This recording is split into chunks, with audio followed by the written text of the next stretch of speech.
ఫ్లోరిడాలో జరిగిన కొండ చిలువల వేటలో ఓ మహిళ సంచలనాన్ని సృష్టించింది. కేవలం 10 రోజుల్లో ఏకంగా 60 బర్మీస్ కొండ చిలువలను పట్టుకొని ఫ్లోరిడా పైథాన్ ఛాలెంజ్ 2025లో విజేతగా నిలిచింది. టేలర్ స్టాన్బెర్రీ అనే ఈ మహిళ తన అద్భుత ప్రతిభతో $10,000 అంటే సుమారుగా 8.3 లక్షలు గ్రాండ్ ప్రైజ్ను గెలుచుకుంది. ఆమె ప్రదర్శించిన ధైర్య సాహసాలకు ఎవర్గ్లేడ్స్ క్వీన్గా ప్రశంసలు అందుకుంటోంది.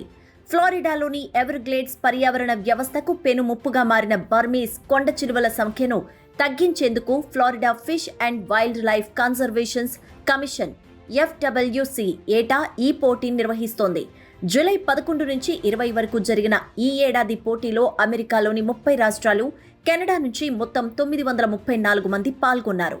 వారంతా కలిసి ఈ పోటీలో 294 కొండ చిలువలను తొలగించారు.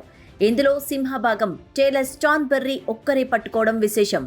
ఆగ్నేయాసియాకు చెందిన ఈ బర్మీస్ కొండ చిలువలు పెంపుడు జంతువుల వ్యాపారం ద్వారా ఫ్లోరిడాకు చేరి అక్కడి పర్యావరణానికి హానికరంగా మారాయి. ఇవి ఒకేసారి 50 నుంచి 100 గుడ్లు పెట్టగలవు. వీటి వల్ల స్థానిక జీవజాలానికి తీవ్ర నష్టం వాటిల్లుతోంది. ఈ ముప్పును నివారించేందుకే ప్రజల్లో అవగాహన కల్పిస్తూ FWC ఈ ఛాలెంజ్ నిర్వహిస్తోంది.